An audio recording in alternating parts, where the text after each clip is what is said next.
Rain hammers the road as a poor black single mom grips the steering wheel, gas light blinking, phone buzzing with messages asking where she is. She's late to pick up her son, late enough that the one neighbor helping her might say no next time. Then she sees him, an old white man stumbling along the curb, soaked through, briefcase dragging, shoes slipping on wet pavement. Cars rush past like he's invisible. If she stops, she burns her last dollars in gas. If she stops, she risks her job, her childcare, everything holding her life together. She slows anyway. 1 second, one choice. She pulls over and unlocks the door. Get in.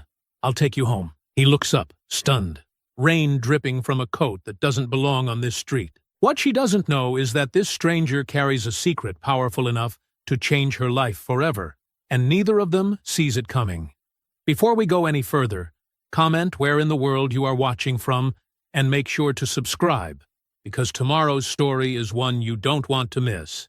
The old sedan's engine coughed and sputtered in the pre-dawn darkness. Marissa Johnson turned the key again, her breath visible in the cold morning air. "Come on, baby," she whispered, patting the dashboard like an old friend. "Just one more day."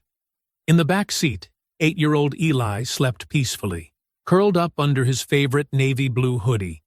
The streetlight caught his face, so innocent in sleep, and Marissa's heart squeezed. He deserved better than this. Better than watching his mama count pennies for gas. Better than falling asleep in a car before sunrise. The engine finally caught with a wheezing rattle. Marissa checked the gas gauge, the warning light burning bright orange against the dim dashboard. She'd have to choose between filling up the tank and buying groceries. Again. "Morning, sweet boy," she said softly, adjusting the rearview mirror to see Eli stirring. "Ready for another adventure?" Eli yawned and sat up, rubbing his eyes. "Can I have breakfast at Mrs. Green's?" "Sure can. She made her famous oatmeal yesterday." Marissa navigated through empty streets, the headlights cutting through lingering shadows. The truth was, Mrs. Green's oatmeal meant one less meal Marissa had to provide, one less worry about keeping food on the table. The eviction notice crinkled in her purse, a constant reminder of how close they were to the edge. She hadn't even opened it yet, couldn't bear to see the final warning in black and white. Mrs. Green was already awake, her porch light warming the darkness like a beacon. The elderly woman opened her door before they reached it, wrapped in a worn floral housecoat. "There's my boy," Mrs. Green said, opening her arms as Eli rushed to hug her. "And there's my hard-working girl." Her sharp eyes took in Marissa's exhaustion, the worry lines around her mouth. "I brought you some soup," Marissa said, pulling out a container from her bag. "Made it yesterday." "Child, you need to keep that for yourself," Mrs. Green protested, but accepted it anyway. She knew Marissa's pride, knew that giving made her feel less like she was just taking. "I'll be back by dinner," Marissa promised, kissing Eli's forehead. "Be good for Mrs. Green." "I'm always good," Eli said with a grin that made both women laugh. The office building was dark when Marissa arrived, joining the other cleaners filing in through the service entrance. She tied on her apron, filled her cart, and started her rounds. Empty cubicles stretched into shadow. Family photos and corporate motivational posters, her only company. Sarah, a new girl, barely 20, looked pale when Marissa passed her in the break room. "Forgot my lunch again," Sarah mumbled, embarrassed. Without a word, Marissa pulled an extra granola bar from her bag and left it on the table. She remembered being that young, that hungry, that ashamed. The morning shift bled into afternoon, fluorescent lights replacing dawn, as Marissa changed into her cashier uniform at the grocery store. Her feet already ached, but she managed a genuine smile for each customer. "Let me help you with those," she said to an elderly man struggling with his bags, even though her manager, Mr. Peterson, was watching with disapproval. "Customers can handle their own bags, Johnson," he called out as she returned. "That's not in your job description." "Yes, sir," Marissa replied quietly. But the next time someone needed help, she gave it anyway. Her mama had raised her right. Kindness wasn't optional, even when it cost something. The afternoon grew heavy with clouds, darkness gathering early. As her shift ended, Marissa gripped her steering wheel. The leather cracked and worn smooth by years of prayers. "Please," she whispered, turning the key. "Just get us home." The engine turned over, and Marissa released a breath she hadn't realized she was holding. One more day. They'd made it one more day. Dark clouds rolled overhead as Marissa pulled out of the grocery store parking lot. The first heavy drops hit her windshield like coins, making her jump. Within seconds, the sky opened up completely, turning the world into a gray blur of water and mist. "Not today," she muttered, flicking on her wipers. They squeaked across the glass, leaving streaky arcs that made it even harder to see. She'd meant to replace them months ago, but there was always something more urgent. Food, rent, Eli's growing feet needing new shoes. The fuel gauge needle wavered just above empty, making her stomach clench.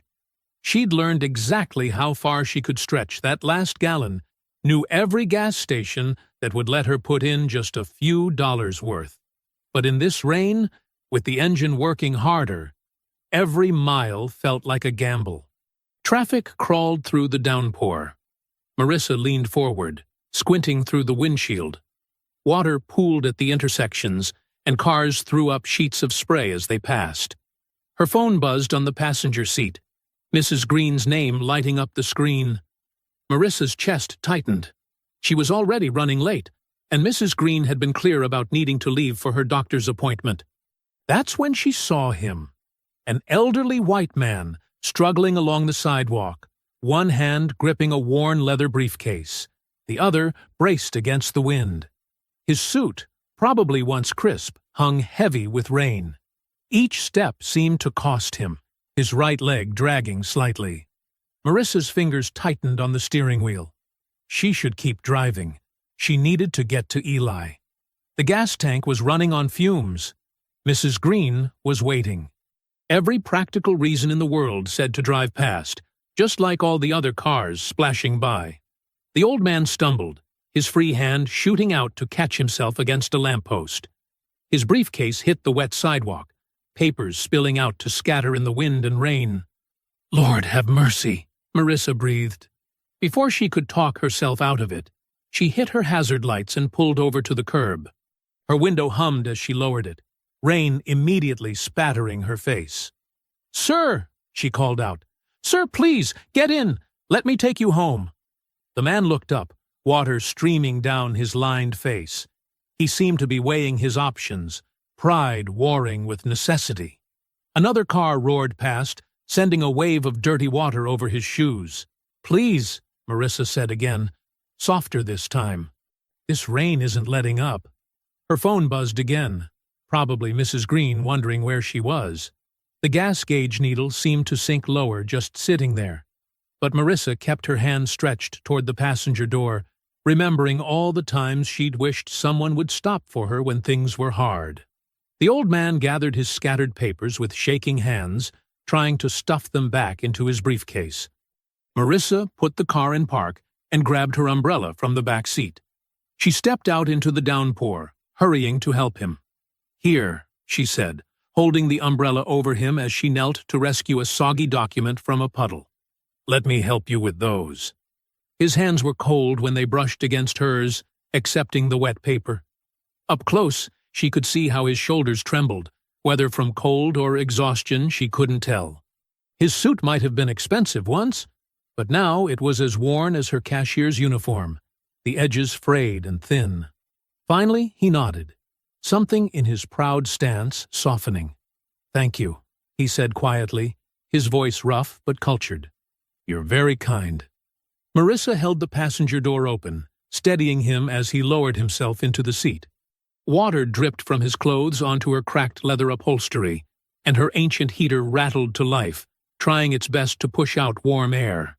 The rain drummed against the car roof like angry fingers as Marissa navigated through the flooded streets. Her windshield wipers fought a losing battle against the downpour, and she had to lean forward to see clearly. Beside her, the old man shivered, his wet clothes leaving dark patches on her passenger seat. "I'm Henry," he said suddenly, his voice carrying an unexpected authority despite his bedraggled appearance. "Just Henry." He spoke with precise pronunciation, each word carefully chosen, as if he was used to people hanging on his every syllable. Marissa glanced at him, noting how his shoulders trembled. "Hold on a second," she said, reaching behind her seat while keeping one hand firmly on the wheel. Her fingers found the old gray sweatshirt she kept for emergencies. "Here," she offered. "It's not fancy, but it's warm and dry." Henry accepted the sweatshirt with slightly trembling hands. "You're very kind," he said, draping it over his shoulders like a blanket. "Most people wouldn't stop." "Most people should," Marissa replied, cranking up the temperamental heater. It wheezed in protest, but managed to push out slightly warmer air. "Where can I take you? What's your address?" Henry's brow furrowed. "It's near the old library. Or was it past it?" He stared out the rain-streaked window. "Take a right at the next light, I think. Or maybe—" His voice trailed off, and he shook his head. "I apologize. The streets look different in this weather."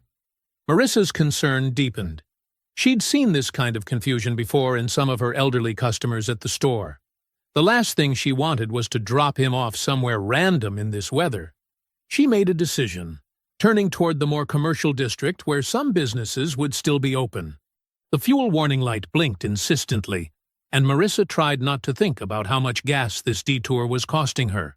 She had exactly enough to get to Mrs. Green's and back home. Or she had, before this unplanned rescue mission. Henry noticed the warning light too. "Oh, dear," he murmured, reaching for his pocket. "Please, let me give you something for gas." "No," Marissa said firmly, though her heart ached at refusing money she desperately needed. "I didn't stop to get paid. I stopped because it was right." They passed a lit-up pharmacy sign, and Marissa pulled into the parking lot. "Wait here," she told Henry. "I'll be right back." Inside the store, she counted out the last few dollars from her wallet, money she'd been saving for bread and milk tomorrow. Instead, she bought a cheap plastic poncho and a cup of hot tea from the store's coffee station. The cashier raised an eyebrow at her soaked appearance, but didn't comment. When she returned to the car, Henry was watching her through the window, his expression unreadable. She handed him the tea and helped him unfold the poncho. "It's not much," she apologized, "but it'll keep you dry when we figure out where you need to go." Henry wrapped his hands around the warm cup, studying her with sharp eyes that seemed suddenly more alert. "May I ask your name?" he said quietly.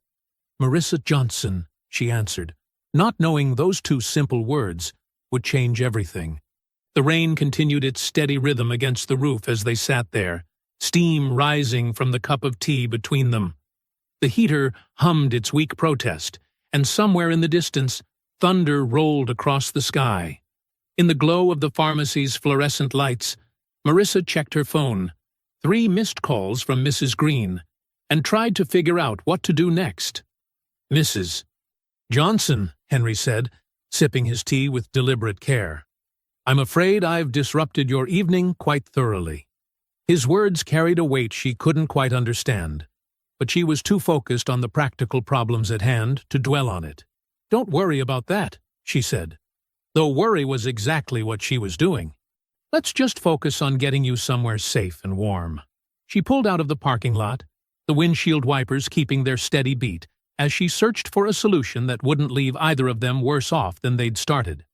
The rain softened to a steady drizzle as streetlights flickered to life, casting long shadows across the wet pavement. Marissa's headlights swept across an imposing building she'd only seen in passing, all glass and polished stone, with a covered entrance and brass fixtures that gleamed even in the dim evening light. "There," Henry said suddenly, his voice stronger than it had been all evening. "That's my building." Marissa pulled up to the curb, studying the elegant facade with surprise. The neighborhood was well beyond her usual routes, the kind of place where people had doormen and parking valets. She glanced at Henry, seeing him differently now. His wet clothes and confused manner had masked something she was just beginning to notice, a certain bearing, a way of holding himself that spoke of authority. "I can make it from here," Henry insisted, but his hands shook as he tried to gather the borrowed sweatshirt and poncho. "Let me help you to the door, at least," Marissa said firmly. She stepped out into the drizzle and hurried around to his side, holding the poncho over both their heads. The plastic crinkled as they walked slowly toward the building's entrance. Under the awning, warm light spilled out through tall windows. A doorman in a dark uniform straightened at his post, alarm crossing his face as he recognized Henry. He started forward, but Henry raised one hand in a subtle gesture that stopped the man in his tracks. "Sir," the doorman began. "It's fine, James," Henry said, his tone carrying quiet command despite his disheveled appearance. The doorman stepped back, though his concerned gaze didn't leave Henry. Henry turned to Marissa, studying her face with an intensity that made her want to look away. But she met his eyes, seeing something there she couldn't quite read. Assessment, perhaps, or decision. His scrutiny felt weightier than the moment warranted, as if he was looking for something beyond simple gratitude. "Mrs. Johnson," he said, reaching into his wet jacket, "I want you to have this." He pulled out a simple white business card, somehow still crisp despite the rain. When she took it, she saw it held only a first name, Henry, and a phone number. No title, no company logo, nothing to hint at who he really was. "Call tomorrow," he said, his voice low and deliberate. "It's important." Marissa nodded, though she'd already decided the card would probably join the collection of well-meaning but useless papers in her purse. She'd learned long ago that promises rarely panned out, especially from strangers who meant well in the moment. "Thank you for your kindness," Henry said, and something in his tone made the simple words feel like more than routine gratitude. Marissa hurried back to her car, her heart suddenly racing, though she couldn't say exactly why. The whole evening felt surreal. The rain, the mysterious old man, this building that belonged in a different world than hers. She checked her phone as she slid behind the wheel, and her stomach clenched. 4 missed calls from Mrs. Green. It was well past when she'd promised to pick up Eli. Her hands shook as she turned the key. The engine coughed once, twice, before catching with a whine that spoke of near-empty tanks and worn-out parts. The fuel gauge needle sat firmly on E, no longer even pretending there was anything left to measure. "Please," she whispered, patting the dashboard like it was a stubborn animal she could coax into cooperation. "Just get us home." Each intersection felt like a gamble as she drove, watching the darkened streets through a windshield that needed new wipers 6 months ago. Her mind raced with calculations. How much she'd spent on the poncho and tea, how many hours she'd need to work to make up for the lost gas, what she'd tell Mrs. Green about being so late. When she finally pulled up to Mrs. Green's small house, the porch light was on, but the windows were dark. Marissa's clothes were still damp as she hurried up the walk, rehearsing apologies in her head. "Mrs. Green opened the door before she could knock, her face etched with worry rather than anger. "I'm so sorry," Marissa started, but Mrs. Green just shook her head and stepped aside. There on her worn couch was Eli, curled up under an old Afghan, dead to the world. "Baby, Mrs. Green said softly as Marissa gathered her sleeping son into her arms. "You can't keep living like this." Pre-dawn light crept through Marissa's kitchen window, casting weak shadows across the wrinkled paper in her hands. The eviction notice was short, just a few paragraphs of legal language that boiled down to one brutal fact: pay up or get out. She'd read it so many times, the words had started to blur together. "Mom!" Eli's voice pulled her back to the present. "Can I have more cereal?" Marissa quickly folded the notice and tucked it under a stack of other bills. "Sure, baby." She managed a smile as she poured the last of the generic cornflakes into his bowl. "But eat slow. We've got plenty of time before school." Eli nodded, spooning cereal carefully while his legs swung under the kitchen chair. He was wearing his favorite superhero t-shirt, washed so many times the design had started to crack. "Are you okay, Mom? You look tired." "I'm fine. Just thinking about work stuff." Marissa reached across the table to smooth his hair. "How about we read one of your library books tonight? The new one, about space." His face lit up. "Really? Even if you work late. Really? Promise. She'd figure out how to make it happen, even if it meant skipping dinner herself. Eli needed these small moments of normal more than she needed food. After dropping him at school, Marissa rushed to her cleaning job, slipping in just as her supervisor was handing out assignments. The morning passed in a blur of vacuum noise and chemical sprays, her muscles moving through familiar motions while her mind churned with numbers. Even if she picked up extra shifts, there was no way to make the rent deadline. The phone buzzed in her pocket around 10. Unknown number. Marissa usually ignored these. Bill collectors were relentless. But something made her answer. "Mrs. Johnson?" The voice was crisp, professional. "This is Ms. Pritchard, calling on behalf of Henry. He'd like to see you downtown immediately." Marissa's first thought was scam. "I'm sorry, I don't—" "You gave him a ride last night in the rain," Ms. Pritchard continued smoothly. "Bought him hot tea and a poncho at the pharmacy. Your fuel light was on the whole time, but you refused payment. Does that help confirm this is legitimate?" Marissa's hand tightened on the phone. "Those details. No one else could know them." Yes, but I'm at work. I can't just—" "Henry understands you have obligations. He's prepared to compensate your employer for any lost time. This is important, Mrs. Johnson." Marissa's heart hammered. She thought of the eviction notice, of Eli's worn shirts, of the constant tightrope walk between almost okay and disaster.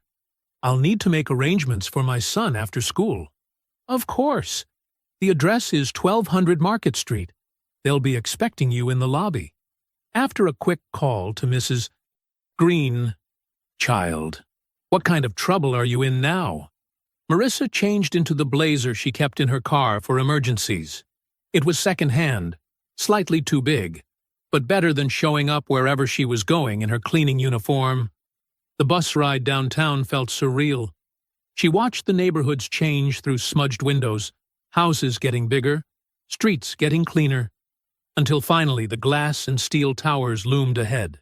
Her worn sneakers squeaked on the polished marble floor of 1200 Market as she approached the security desk, feeling painfully out of place. "Mrs. Johnson?" The guard smiled like he'd been waiting for her. "May I see some ID?" She fumbled with her wallet, heat rising in her cheeks as she handed over her driver's license. The photo was 4 years old, from before she'd had to sell her good work clothes. "Perfect, thank you." He handed her a visitor badge.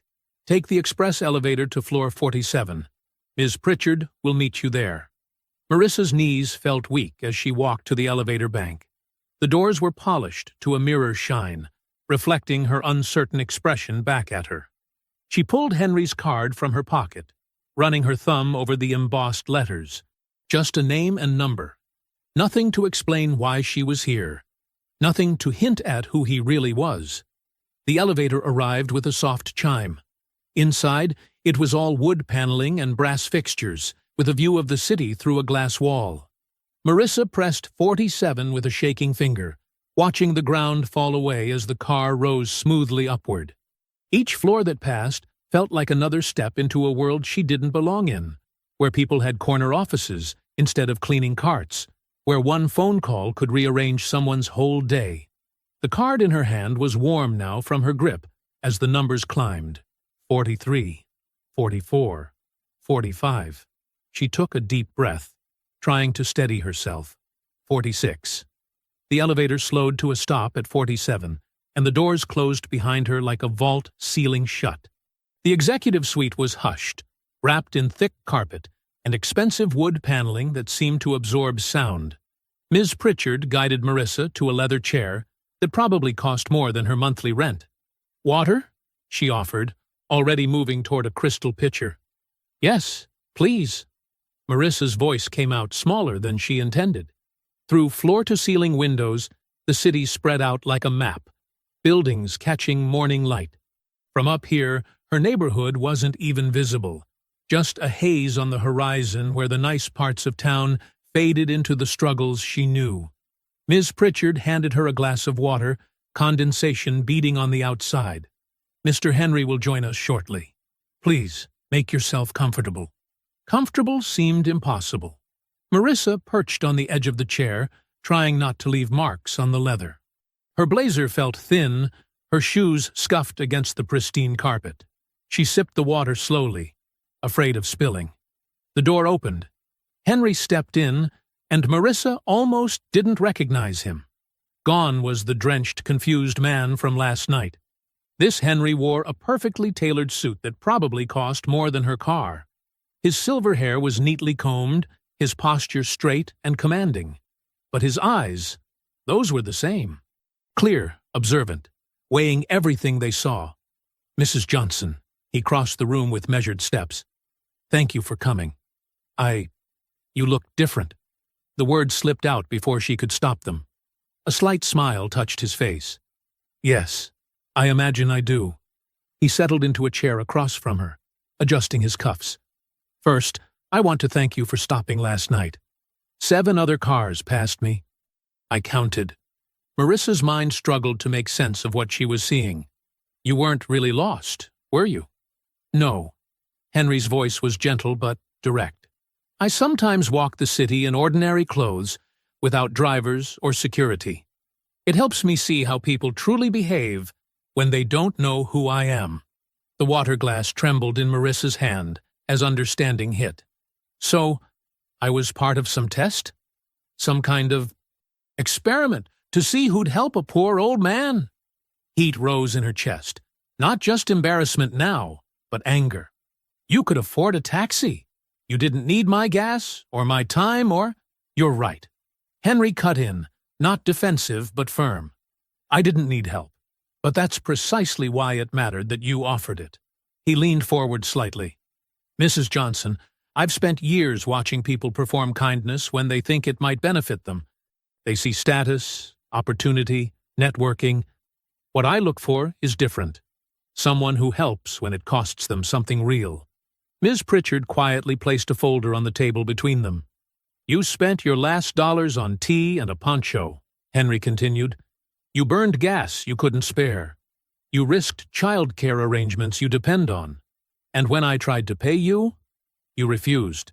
His eyes held hers steadily. That wasn't a performance. That was character. Marissa's throat felt tight. I did what anyone should do. But they don't?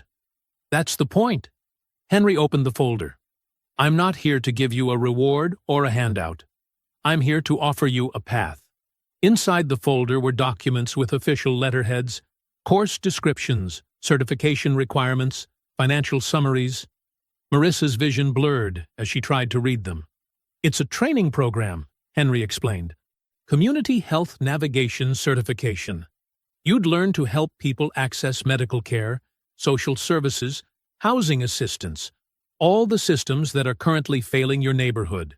The foundation will cover tuition, child care for your son, and transportation costs during your studies.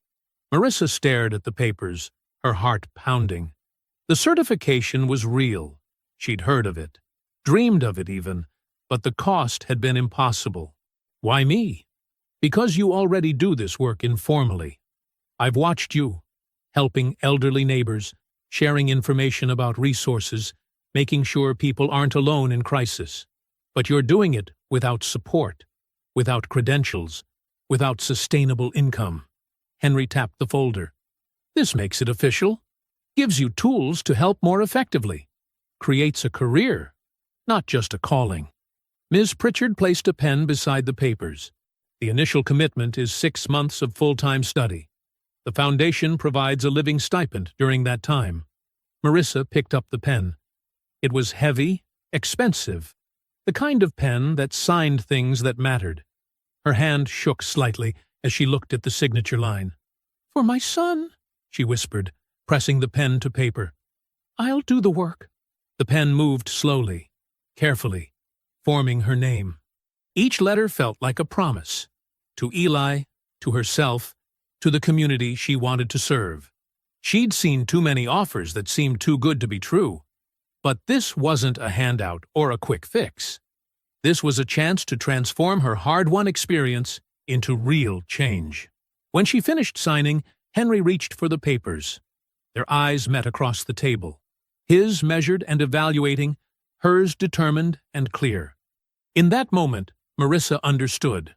Her kindness in the rain hadn't just been about helping an old man home. It had been about proving who she was when no one was watching, when helping hurt, when doing the right thing came at a cost. That choice had opened a door. Now she just had to walk through it. The afternoon sun cast long shadows across the school playground as Marissa waited by the front gate. Her mind still spun from the morning's meeting, but seeing Eli's face brought her back to earth. He bounced down the steps, backpack swinging, then broke into a grin when he spotted her. "Mom, you're here!" He rushed over, surprise and joy mixing in his voice. Usually, Mrs. Green picked him up on weekdays. "Sure am, baby." Marissa caught his small hand in hers, holding it like an anchor to reality. His fingers were warm and sticky, probably from classroom snacks. "How was your day?" "We learned about butterflies," Eli said as they walked to the bus stop.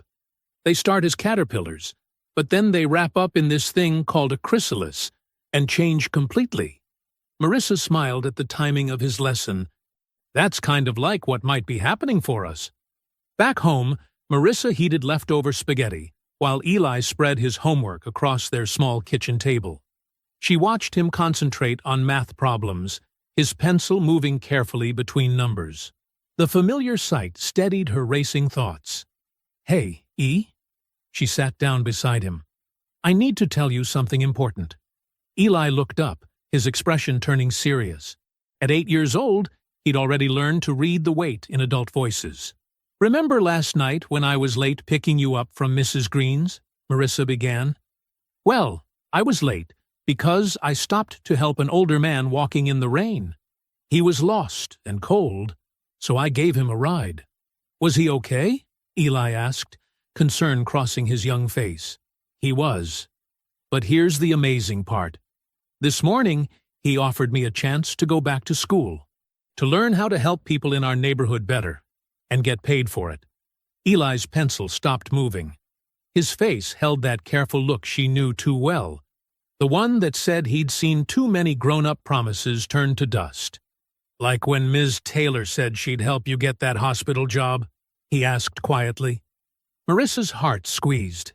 6 months ago, a supervisor had promised to recommend her for a better position, then left for another job, without following through. "No, baby, this is different." She pulled out the folder from her bag, showing him the official papers. "See? This is real school, with real teachers. And the man who's helping us, he's made sure we'll have bus passes to get there, and good people to watch you when I'm in class." The phone rang, making them both jump. It was Ms. Pritchard, her voice crisp and efficient. "Mrs. Johnson, I'm calling to confirm your enrollment details. The Foundation has arranged child care with Little Scholars Academy. They're state-certified and located near your home. Your bus passes will arrive tomorrow morning by courier. Classes begin next Monday at 8 a.m. Marissa grabbed a pen, writing everything down while Eli watched. After hanging up, she spread her calendar on the table next to his homework. Reality settled in. She'd need to keep both jobs until she was sure the program would work. The cleaning job could shift to evenings, but the cashier hours were fixed. "Okay, let's figure this out." She drew lines across the calendar, mapping each hour.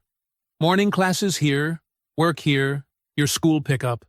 Her pen moved steadily, building a bridge between now and possibility. Eli leaned against her arm, watching. "That's a lot, Mom." "It is," she agreed. "But sometimes you have to work extra hard at the beginning to make things better later. Like those butterflies you learned about. They don't just pop out of nowhere. They have to push and struggle to get free." She dialed another number, her landlord. Her voice was stronger than usual as she explained her situation, using words like career training and professional certification that still felt new in her mouth. "I understand the rent is late," she said firmly. "I'm asking how many days exactly before you file the eviction paperwork. I need the specific number." The landlord remained unmoved, but Marissa wrote down the number. 14 days. It wasn't much, but it was concrete. She could work with concrete. Later that night, after Eli's bath and bedtime story, Marissa sat at the kitchen table with the program outline spread before her. The certification requirements looked daunting.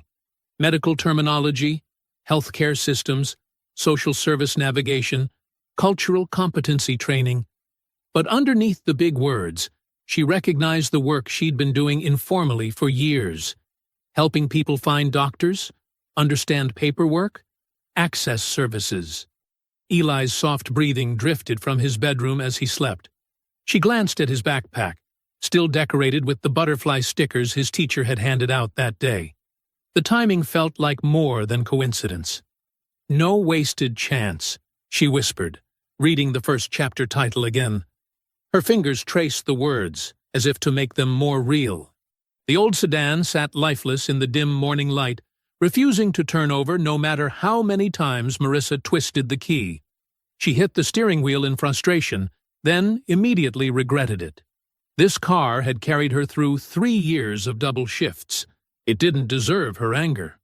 "Not today," she whispered, gathering her heavy book bag. "Please, not today."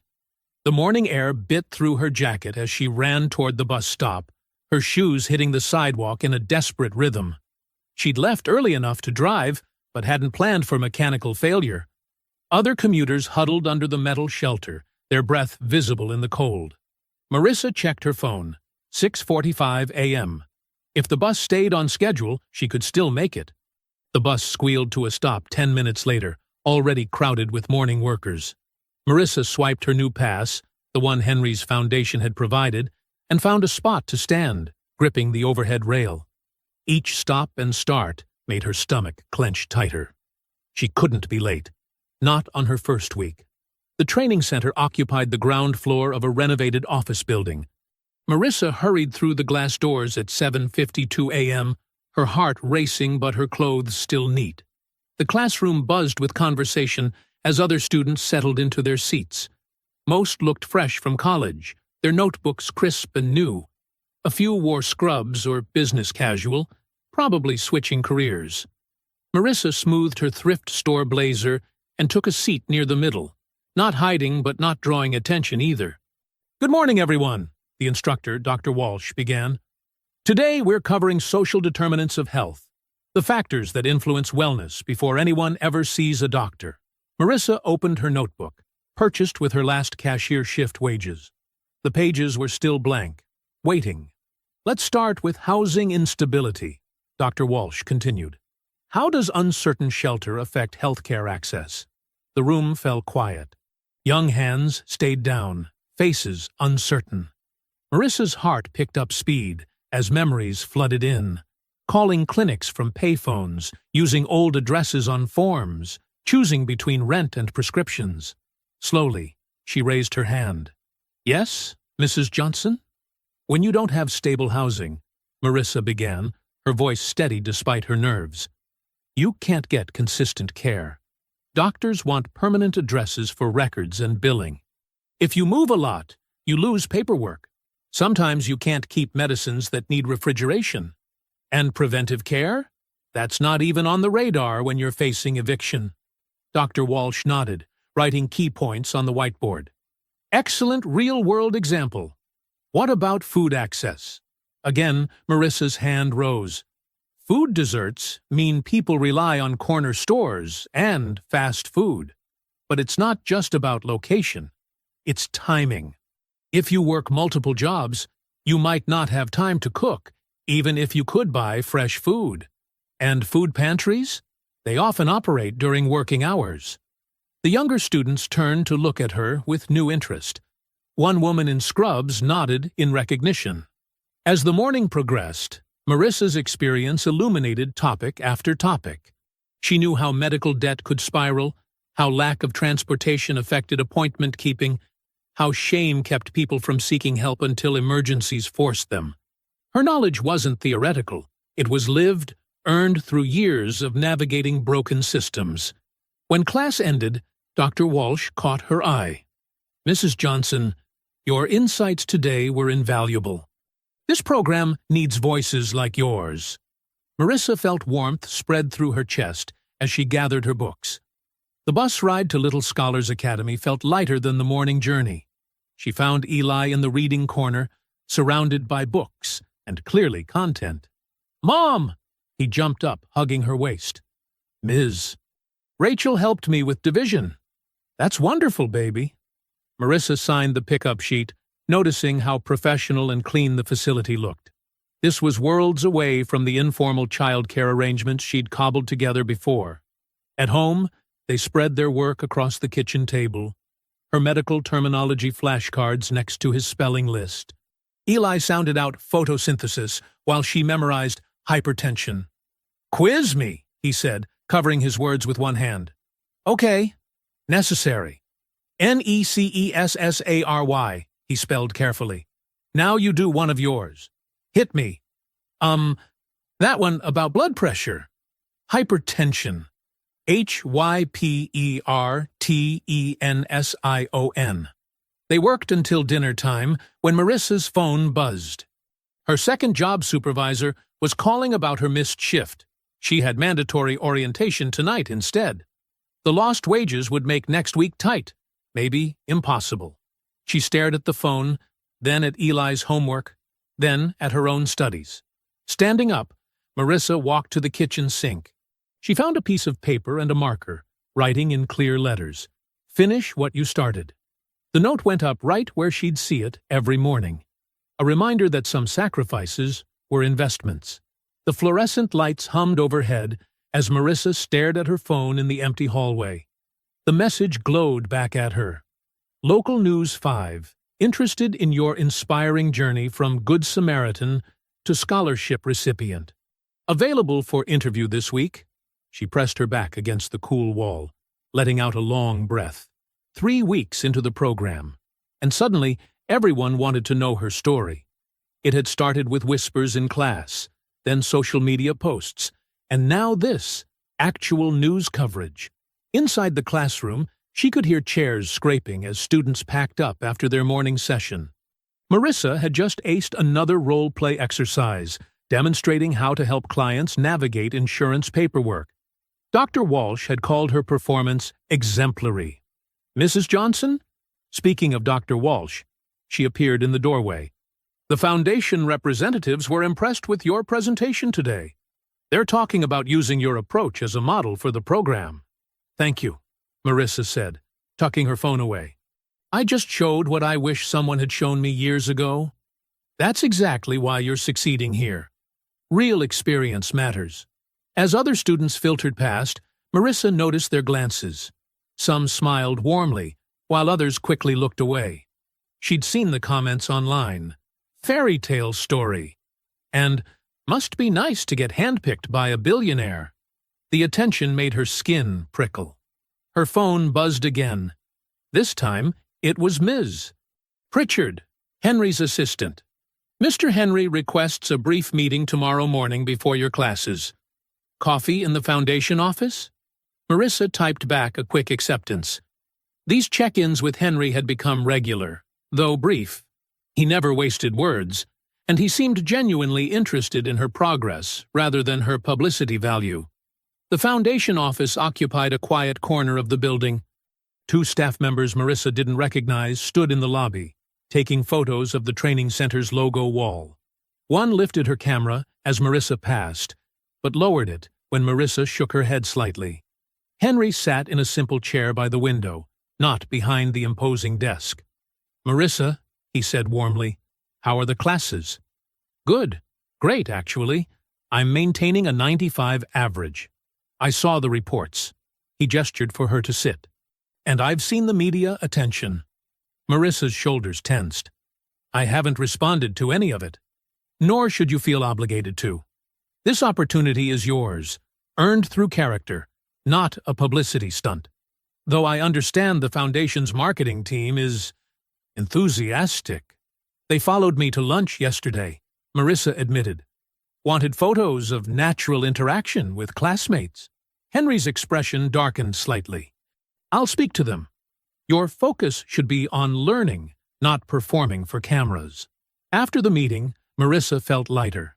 She spent her lunch break apartment hunting on her phone, allowing herself to imagine a future with more space than their current one-room rental. A listing caught her eye. A two-bedroom with actual closets, walking distance from a good elementary school. The rent was high, but maybe possible with her future salary. She clicked through the photos, picturing Eli doing homework at a real desk instead of the kitchen counter. Maybe they could even get him a proper bed to replace the fold-out couch he'd been sleeping on. "That one looks nice," said a classmate, Sarah, peeking over her shoulder. "Are you moving?" "Hoping to, once I'm certified and working." "I bet the foundation would help with the deposit," Sarah said carefully. "You know, since you're their star student and all." The comment stung, though Sarah probably meant well. "I'd rather do it on my own," Marissa said, closing the browser. That evening, Eli sprawled on their worn carpet with his science project, a model of the solar system made from painted styrofoam balls. Marissa helped him attach Neptune to its wire orbit, while trying not to let her anxiety show. "Mom, are you going to be on TV?" he asked suddenly. "Who told you that?" "Mrs. Green said she saw something about you on Facebook. She said you're famous now." Marissa set down the hot glue gun. "I'm not famous, baby. Some people just want to write about the school program I'm in." "Because of the rich man who helped us?" "Because of hard work," she corrected gently. "The help opened a door, but we're walking through it ourselves." Eli nodded, carefully balancing his wobbly solar system. "Like how you helped me start this. But I'm doing the planets myself?" "Exactly like that." Marissa smiled, amazed at how children could simplify complex things. Later, after Eli was asleep, Marissa allowed herself a moment of pride. Her test scores were strong. Her presentations impressed the instructors. Even her old car had started behaving better since she could afford proper maintenance. For the first time in years, she felt like she was building something solid, not just surviving day to day. A soft sound at the door interrupted her thoughts. Something sliding under it. A letter. The envelope was thick, official-looking, with a certified mail sticker across the top. Marissa's stomach clenched before she even reached for it. The kitchen light cast a yellow glow over the formal letterhead as Marissa unfolded the certified letter. Beside her, Eli hummed softly, his colored pencils scratching against paper as he worked on a drawing. The normal evening sounds, the neighbor's muffled TV, traffic outside, the old refrigerator's quiet rattle, seemed to fade away as she began reading. "Dear Ms. Johnson," the letter began in cold, professional type. "This notice is to inform you that your sponsored placement in the Community Health Navigator Certification Program has been temporarily suspended pending review." Marissa's hands tightened on the paper. The words blurred, then sharpened. Background verification concerns. Financial history. Association with disputed accounts. Reputational risk assessment. She forced herself to breathe slowly, not wanting to alarm Eli. The letter detailed something from 3 years ago, when Marcus, her ex, had been living with them sporadically. He'd used her address without permission, opened utility accounts in her name. She'd discovered it when collection notices started arriving, but by then Marcus was long gone. She'd fought the charges, filed police reports, spent months untangling the mess. No charges were ever filed against her, but the paper trail existed, and now it was being used against her. "Mom, look!" Eli held up his drawing, stick figures standing in front of what looked like a house. "That's us in our new apartment. When we move." Marissa swallowed hard. "It's beautiful, baby. Why don't you add some trees? Make it look nice and green." As he returned to coloring, her phone buzzed. A local news number she didn't recognize left a voicemail. "Ms. Johnson, we're working on a story about concerns raised regarding your foundation scholarship. We'd appreciate your comment on allegations of past financial impropriety." Her hands shook as she opened social media. The rumors were already spreading like poison. Knew it was too good to be true. Should have checked her background first. Probably scammed that poor old man in the rain. The kitchen suddenly felt too small, too warm. She stepped into the bathroom, turned on the faucet to mask any sound, and called Miss Pritchard's direct line. "Marissa!" Miss Pritchard's voice was carefully neutral. "I was about to call you. What's happening? The letter says suspended. But I'm halfway through the program. My grades are perfect. The board has concerns. They need time to review the situation. What about Henry? He knew I wasn't perfect when he chose me. He said this was about character, not background checks." A pause. "Mr. Henry is currently unavailable. He's traveling on business." "Convenient timing," Marissa said, then immediately regretted the bitterness in her voice. "Marissa!" Ms. Pritchard's tone softened slightly. "Don't make public statements. Don't engage with media. Let the process work." "Process?" Marissa's laugh held no humor. "You mean let them bury me? Pretend I'm guilty of something I fought to fix years ago? The board has a responsibility to protect the foundation's reputation. And I have a responsibility to my son." Marissa's voice cracked. "I promised him things would be different." After hanging up, Marissa splashed cold water on her face and stared at her reflection. The woman who looked back seemed smaller somehow, diminished.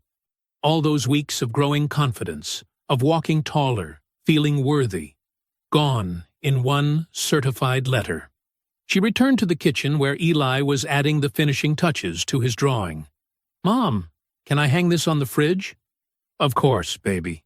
She helped him position it under a magnet next to his latest spelling test with its bright red A. "Is your homework done?" she asked, trying to keep her voice normal. "Almost. Just one more math problem." He looked up at her, his brown eyes serious. "Are you okay? You look sad." Marissa sat down beside him. "Work stuff got complicated," she said carefully. "Sometimes grown-up things get messy, even when you're trying your best. Did you make a mistake?" "No. Someone else made mistakes that affect me. But I'm going to fix it. Like when Tommy blamed me for knocking over the paint in art class? Even though he did it? Something like that." Marissa squeezed his shoulder. "But don't worry. We're going to be fine." Later, after Eli was tucked into his fold-out bed, Marissa sat alone at the kitchen table. The letter lay before her like a verdict. She thought about all the mornings she'd arrived early to class, all the late nights studying while Eli slept, all the careful budgeting to make this work. She thought about Henry walking in the rain, testing people's character. Had that all been a game to him? Her phone kept lighting up with notifications, more news inquiries, more social media tags, more whispers becoming shouts.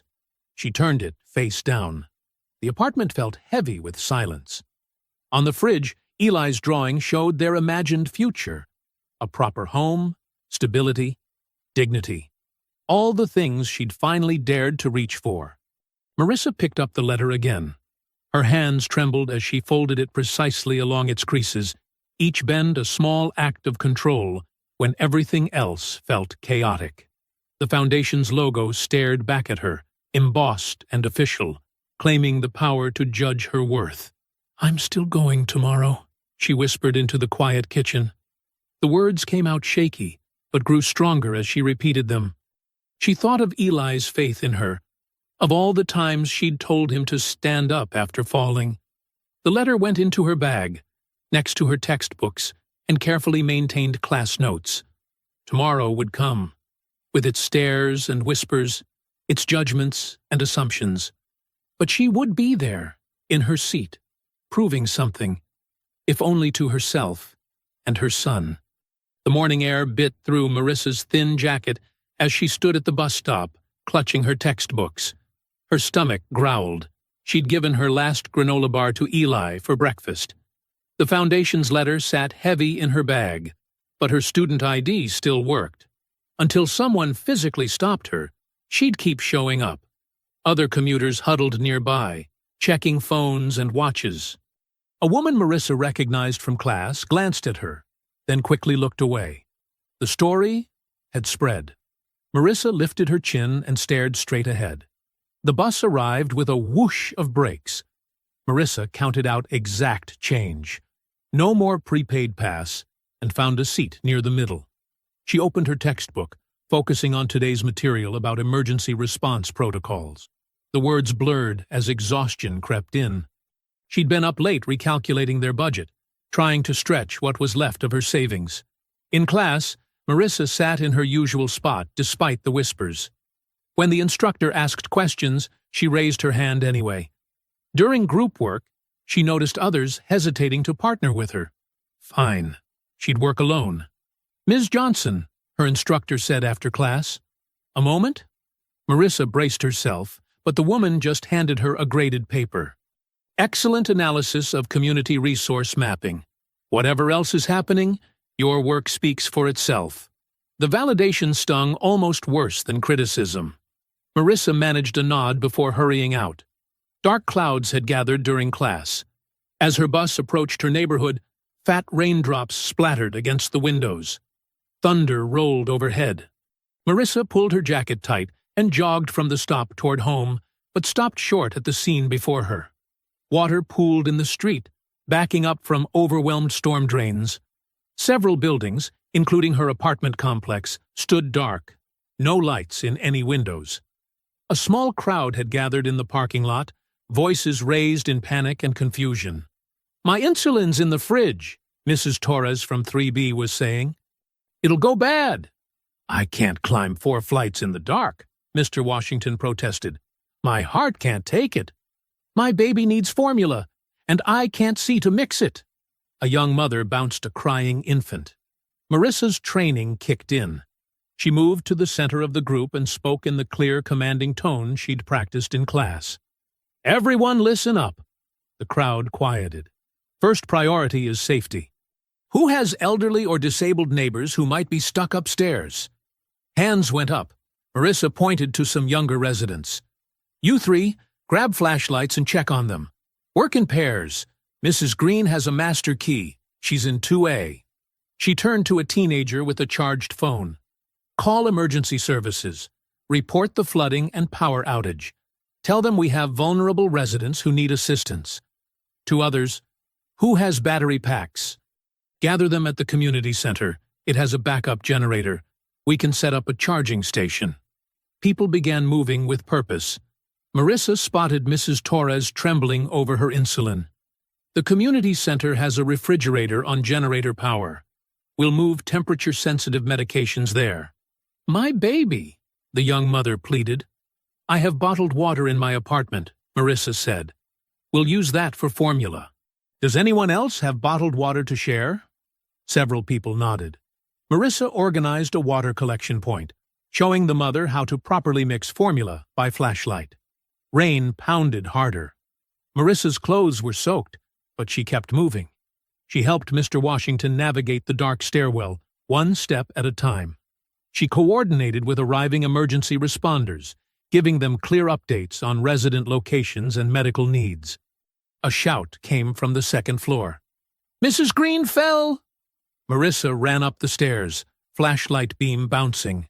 She found Mrs. Green sprawled in the hallway, shaken but conscious.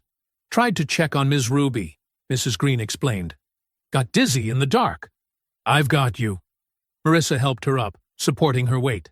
"Let's get you downstairs where it's safer." "You sound like a proper professional now," Mrs. Green said as they descended slowly. "All official-like." "Just using what I learned." Marissa's voice caught. "While I still can." "Honey, they can take away the paper, but they can't take away what's in your head." Mrs. Green squeezed her arm. "Or your heart." They reached the ground floor where emergency lights now cast a weak glow. The community center had become an impromptu shelter. People shared snacks and phone chargers.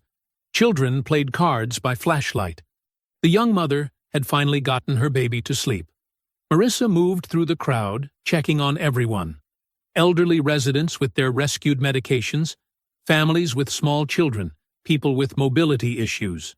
She answered questions calmly, directed resources where needed, and kept panic from spreading. Her training manual was getting wet, but she referenced it anyway, checking protocols for power outages, reviewing signs of anxiety and shock, documenting which residents might need follow-up care. "You're good at this," the emergency response coordinator told her. "We could use more community health workers with your instincts." Marissa just nodded and moved on to the next task. She wasn't doing this for praise or attention. She was doing it because people needed help, and she knew how to give it. The rain continued falling, turning the parking lot into a shallow lake. Across the street, partially hidden by shadow and a black umbrella, a solitary figure stood watching. Henry's face was etched with something deeper than simple observation, a heavy recognition of what he'd almost thrown away, and the cost of doubting someone's character once it had been proven true. But Marissa never saw him. She was too busy holding a flashlight, while an elderly resident counted out her evening pills, too focused on checking that the temporary charging station was working, too concerned with making sure everyone had what they needed to make it through the night. She did what she'd always done, what she'd continue doing whether anyone noticed or not. She helped anyway. The late afternoon sky remained heavy with clouds, but the worst of the storm had passed. Emergency vehicles' red and blue lights pulsed against wet pavement, casting shifting shadows across gathered residents. Near the community center entrance, people huddled in small groups, sharing blankets and swapping stories about the flooding. Marissa stood by a fold-out table, organizing donated supplies into categories: bottled water, snacks, basic first aid items. Her clothes were still damp, and exhaustion pulled at her shoulders, but she kept moving. A small notepad beside her listed each resident's immediate needs. Mrs. Torres needed her medication refrigerated. The Martinez family needed diapers. Mr. Washington required assistance with his oxygen tank. "You've really thought of everything," commented a paramedic, scanning her notes. "Just trying to keep track," Marissa replied, adjusting the flashlight propped against a water bottle. Her voice was hoarse from hours of giving directions and reassurance.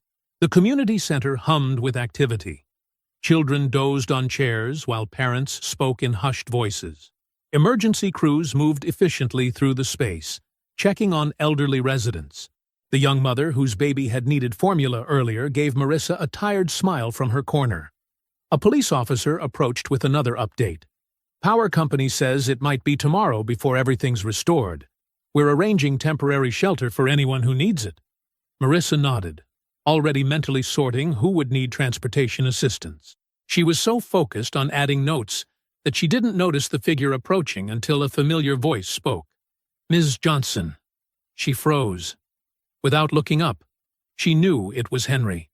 Her hands tightened on her pen, knuckles white with tension. The past weeks of uncertainty and shame rushed back. The letter, the accusations, the silence from his office. "Not now," she said quietly, still writing. "I'm busy helping people who actually need me. Please." His voice carried none of its usual authority. 5 minutes. Marissa finally looked up. Henry stood there in a rain-dampened suit, his usual commanding presence softened by what looked like genuine regret. She glanced around at her neighbors, at the emergency crews, at the children sleeping on chairs. 5 minutes, she agreed, turning to a volunteer. "Watch the supplies table? I'll be right back."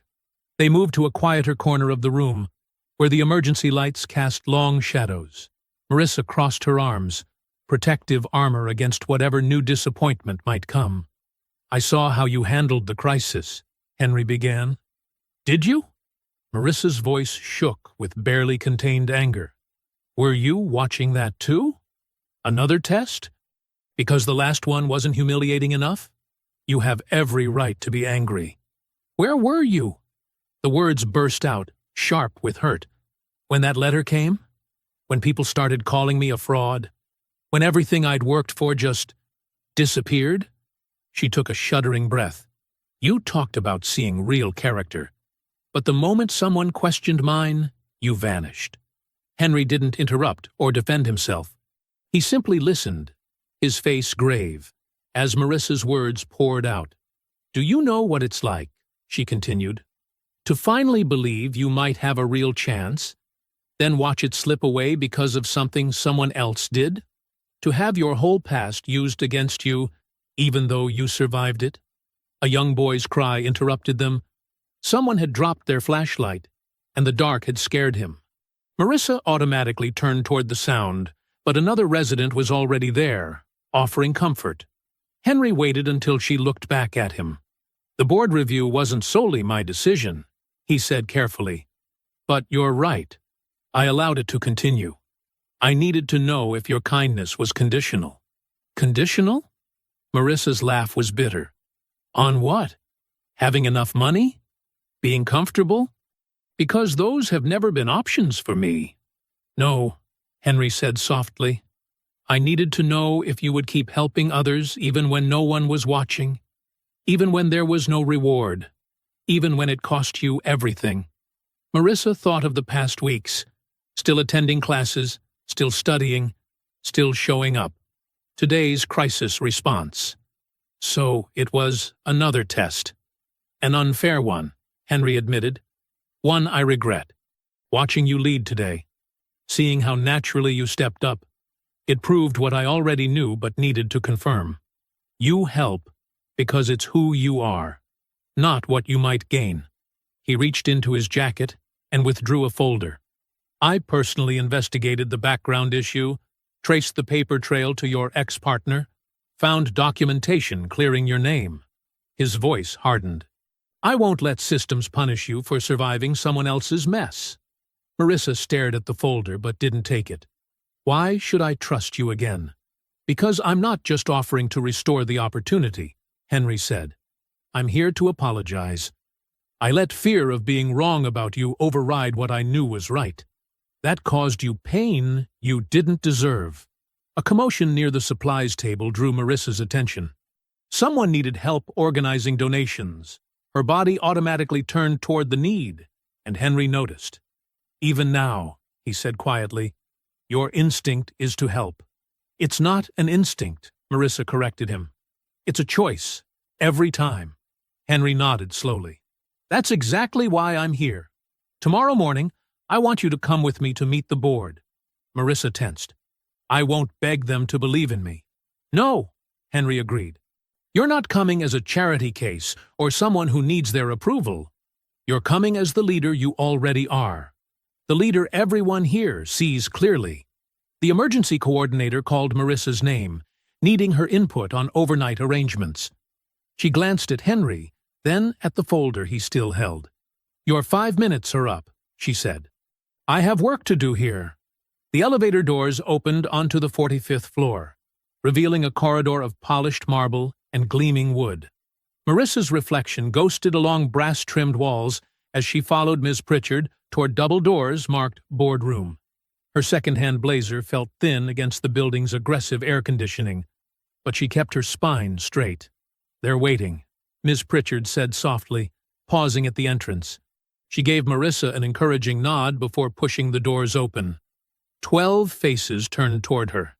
The board members sat around a massive oval table, their expressions ranging from polite disinterest to barely concealed skepticism. Leather chairs creaked as they shifted, papers rustled, and someone cleared their throat. Henry stood at the head of the table, his presence commanding even in silence. "Ms. Johnson, please join us," said a silver-haired woman who introduced herself as the board chair, Dr. Elizabeth Warner. "We understand you'd like to address certain concerns." Marissa took her seat, conscious of every eye studying her clothing, her posture, her worthiness to be in this room. She placed her folder, containing every document she could find about the utility dispute, carefully on the table's gleaming surface. "Thank you for meeting with me," Marissa began, proud that her voice remained steady. "I know your time is valuable." A man in wire-rimmed glasses consulted his tablet. "We're reviewing some concerning information about your background, Ms. Johnson. Issues that could impact donor confidence and program integrity. The Foundation's reputation is paramount," added another board member. "We must maintain strict standards for beneficiary selection." Marissa noticed how they used careful words to dress up their judgment. She remembered Henry's advice from earlier. Don't let their language intimidate you. Speak your truth, plainly. "I understand reputation matters," Marissa said. "So let me be clear about mine." She opened her folder with steady hands. 6 years ago, my ex-partner used my address for utilities without my knowledge.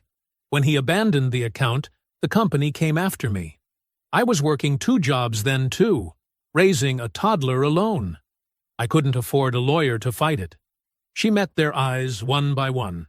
Being poor means you're guilty until proven innocent. Being poor means one mistake, even someone else's mistake, follows you forever.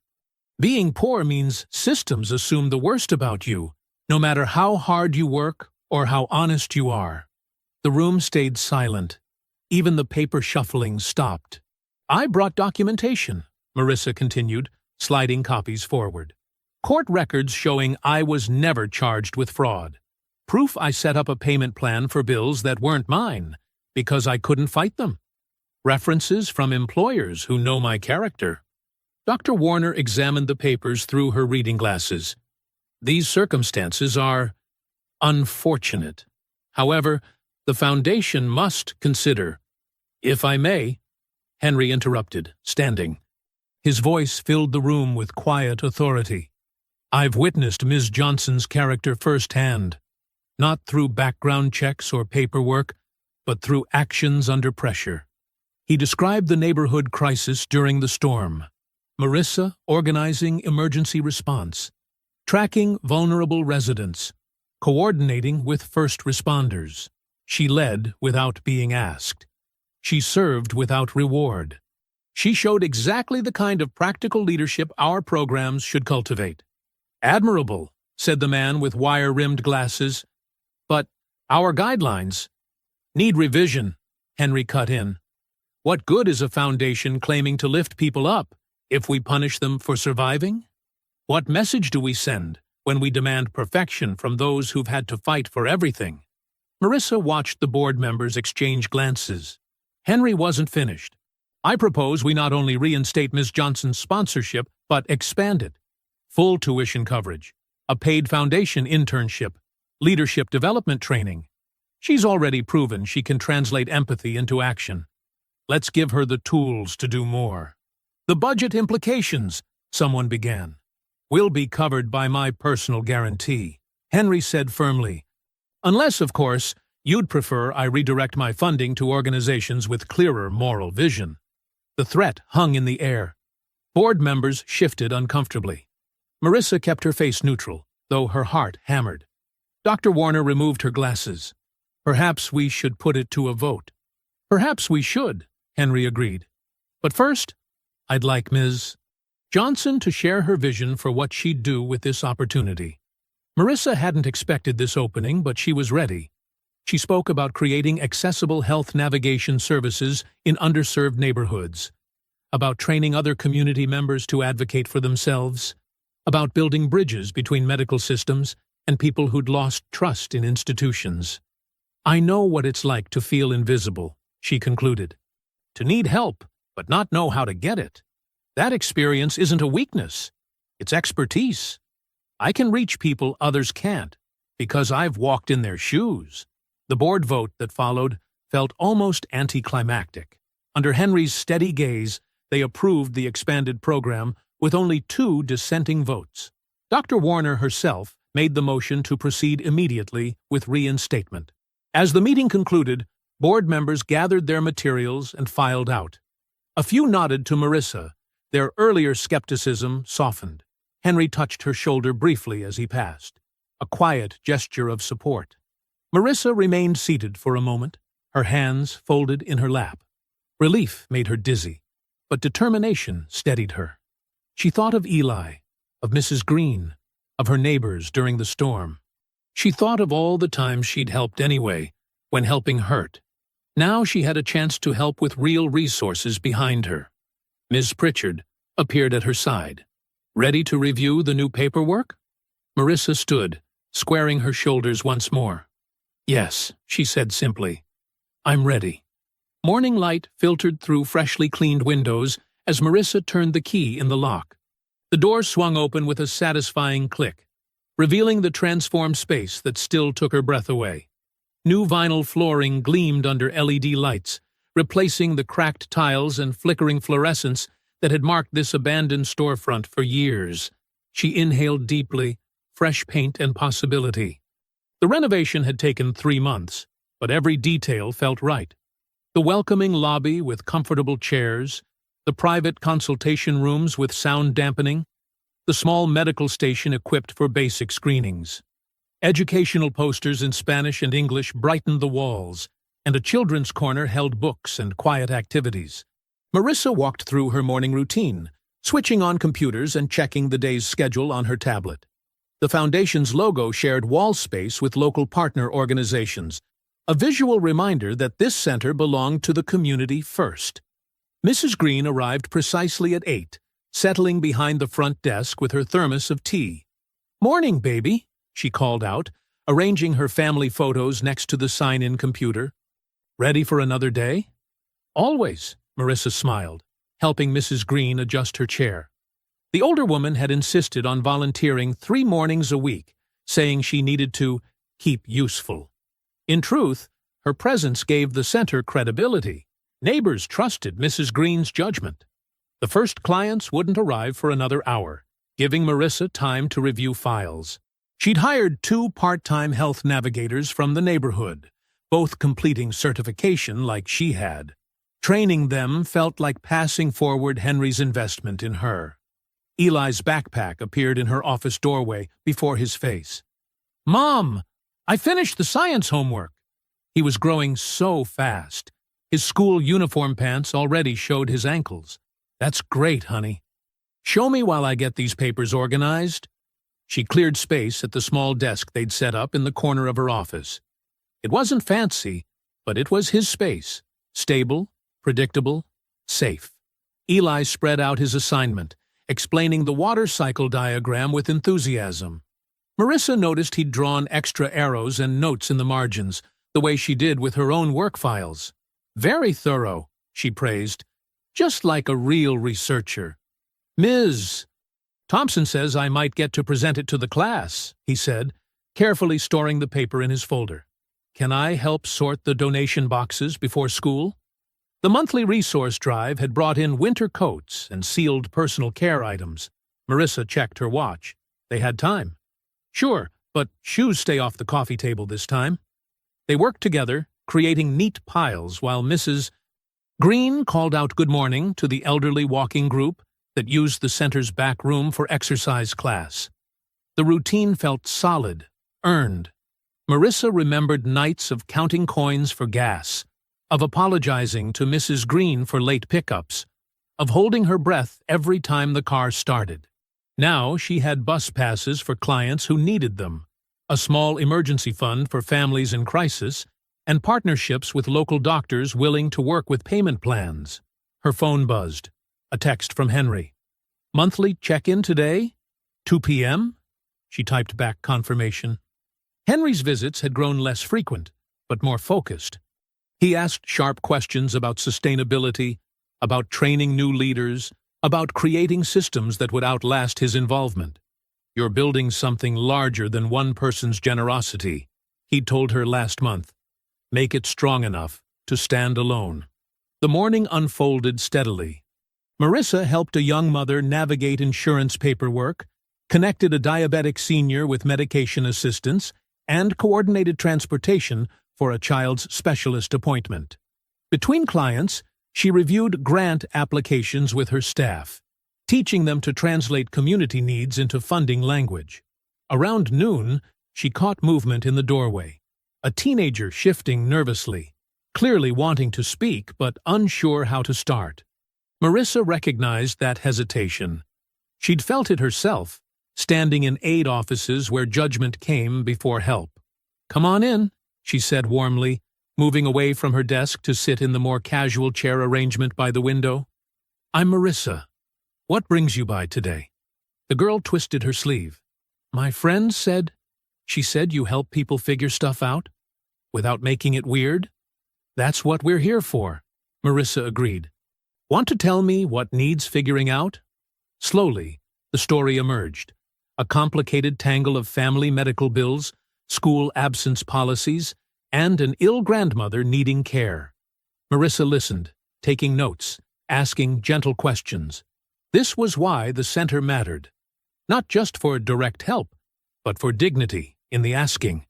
They were still talking when Eli returned from school, letting himself in quietly with his key card. He settled at his desk without interrupting, pulling out homework. Marissa felt a flash of pride. He'd grown more secure, more confident. He no longer asked anxiously when she'd be home or worried about next month's rent.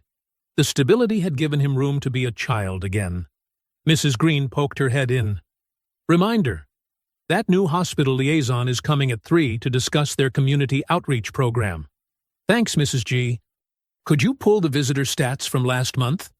They'll want to see our numbers. The older woman nodded. Already printed. And I made coffee. The good kind, not that break room stuff. Marissa smiled. They were building something real here. Not just services, but relationships. Trust. Hope with solid ground under it. Rain started falling outside, gentle at first, then steadier. The familiar pattern against the windows drew Marissa's attention. She remembered another rainy evening, an old man struggling along the sidewalk, a choice between self-protection and helping anyway. The memory didn't sting anymore. It had become foundation instead of fear. The steady rhythm of windshield wipers marked time as Marissa navigated through the darkening streets. Her old sedan hummed along reliably. No more warning lights, no more mysterious rattles. The maintenance schedule Henry had insisted on including in her support package had transformed the car from a source of constant anxiety into a dependable partner. She'd just finished a late meeting with potential donors, the kind of conversation that still felt strange sometimes. Today, she'd presented statistics about the wellness center's impact. Families served, medical bills negotiated, crisis interventions completed. The numbers told a story of change, but Marissa knew the real victories lived in smaller moments. A mother's relieved smile when medication came through, a child's proud grin over improved health scores, an elder's dignity preserved through compassionate care. The rain intensified, sheets of water making the streetlights blur. Marissa adjusted the defrost settings, remembering how she used to pray the heat would work on nights like this. Now the warm air flowed steadily, and her gas gauge showed more than half full. Such simple things, but they still made her pause in gratitude. At a red light, movement caught her attention. Through the rain-streaked passenger window, she saw a man struggling along the sidewalk. He was maybe 50, wearing a thin jacket that offered little protection from the downpour. One hand clutched a plastic shopping bag, while the other gripped a metal cane, helping him keep balance on the slick concrete. Each step looked painful and deliberate. The sight hit Marissa like a physical force. Just over a year ago, she'd seen Henry in almost the same spot, in almost the same condition. The memory was so sharp she could still feel the weight of that choice. Stop and risk everything, or drive past and protect her fragile stability. Without hesitation, Marissa flipped on her hazard lights and pulled to the curb. She pressed the button to lower the passenger window, letting in the sound of rain. "Hey there," she called out, keeping her voice gentle but clear. "Would you like a ride somewhere?" "It's coming down pretty hard." The man stopped, peering through the rain at her car. His face showed the same internal debate she'd seen in Henry. Pride wrestling with need, suspicion tangling with hope. His clothes were decent but worn, suggesting someone who worked hard to maintain appearances despite limited means. "I don't want to mess up your car," he said finally, gesturing at his dripping clothes. "But thank you, ma'am." Marissa smiled, the warm smile she used with nervous first-time clients at the center. "Nothing in here can't dry out. Please, let me help. Where are you headed?" He hesitated another moment, then nodded. Marissa reached across to open the door, and he eased himself into the seat with careful movements that suggested joint pain or an old injury. The shopping bag settled between his feet. She glimpsed what looked like prescription bottles inside.